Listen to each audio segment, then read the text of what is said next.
Hi, Brett and Heather. I had a discussion with my pharmacy student brother regarding the long-term effects of the vaccine. He claimed that COVID vaccines can't have long-term effects. How valid is that assertion? Love you guys. Well, the vaccines are brand new. We cannot possibly have long-term data on what the long-term effects might be. Therefore, the claim that there can't be any long-term effects is absurd. We are in no position to know that.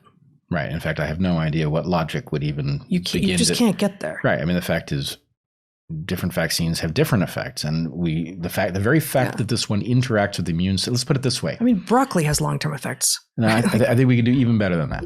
Yeah. Immunity to COVID is a long-term effect. Game over. They have long-term effects. What is the extent of the long-term effects? We don't know. Will some of them be negative? We don't know. We can't know. Right? Okay. They have long-term effects.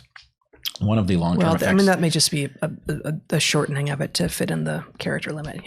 Negative long-term effects. Oh, I have long-term side effects. No doubt that that's what's being said. But my point is, logically speaking, we know that the whole point is that there will be long-term effects. Right. And for the claim to be, no, yes, we understand this is brand new, but certainly all of the effects are in the we hope for it category as opposed to the we hope not for it category. Well, that's exactly what it sounds like. It's wishful thinking. And, I hope we all get our wish. We all wish it. We really do. It, but it's a logical fallacy, and it's creating exactly the thing we were talking about in the entire first hour and a half, right? I will also say, the possibility of reprogramming of innate immunity, a possibility that has been discussed by Garrett Vandenbush on Dark Horse, has been discussed by others. This is one avenue that needs to be monitored, and it seems to be it's quite plausible that will be among the long-term effects. The question really is, what's the full list and how common are they? A cat has just attacked a bug on the screen and knocked herself off the windowsill. Window screen. It would have been more fun for everyone if she'd been doing it on the Dark Horse screen. Yes, true. Excuse me. I think that not me, the questioner, I think that part of the hostility towards alternative solutions stems from sunk costs. The person adopted a bad idea that will ultimately hurt them, and they can't backtrack, so they double down hoping they're right. One possible solution might be to frame it as, I agree it's a problem. Here's a better solution than that, and here's why it's better, giving them a path of redemption and hope that they're not completely screwed. I agree that this is going to be a big part of the dynamic when you're interacting with individuals.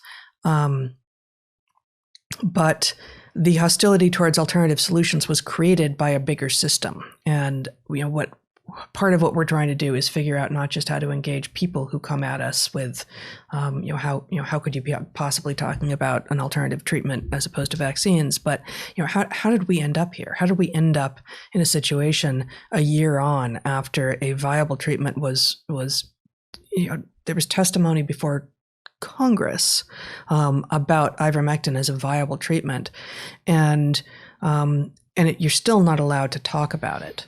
Like that, the still not allowed to talk about it is being forced not just by individuals, but by the big things, by big tech and big media, and presumably by big pharma. Yeah, I do think that there's something important in this question, which is, okay, we all faced a pandemic. We most of us thought a vaccine was far enough out that we were going to be without a response to it. And I certainly felt that before I understood what the evidence on ivermectin was. Yep. And so the point is, I think many people had momentum towards vaccine. Mm-hmm. And then when they heard the vaccine had such promising numbers in terms of preventing COVID, it was like, oh, thank goodness, maybe this is going to be over. Maybe I won't have to, live in fear. And then there was this campaign that basically amounted to, oh, the good people will all get their vaccine because that's their duty to the collective. And again, were we to know a great deal more about the safety of these things, and were they actually safe, which I hope they are, then I do believe that there is an obligation to take your tiny part of the risk in order that we could reach herd immunity and banish this pathogen. But I don't think that's remotely where we are. Mm-hmm. So nonetheless, people responding to that logic rushed to get the vaccine the discussion about the actual potential for harm, the responsible discussion, is late emerging for some of those people who've been vaccinated, either under pressure or because it seemed maybe safer than it is. And having done that, knowing people as we do, a large fraction of people will respond to the cognitive dissonance of the comparison between what they thought the safety profile was and what it actually is, largely being about the unknowns. And they may double down. This is true. This just feels like the easy part of it to me. Like I feel like interacting with individuals, as much as, like, as you know, I came home very thrown by this interaction I had with this doctor. I didn't talk about half of what was in that conversation and how many just falsehoods are being thrown at me. But it's the systemic stuff. It's the populational stuff. It's the corporation level narrative that is being driven that is so much more difficult for individuals to fight back against. Yeah, but there is the emergent explanation for that behavior. On the outside is that we have no idea what the conversation sounds like on the inside, and it almost never sounds like they're not supervillains, right? They're not supervillains. Yeah. These are normal, mostly good people who reach conclusions that they actually think are sound, that they in part think are sound because they find ways to edit out the things that would tell them you're actually making an error. Yeah. And so, that arrogance then gets compounded by the normal human feeling of wanting to feel good about a decision you've made rather than bad. So if you've, gotten vaccinated or gotten your family vaccinated, and then, you start hearing discussion that doesn't sound like crazy people, and they're talking about safety concerns that you don't know the answer for because they really amount to, we don't know yet. Yeah.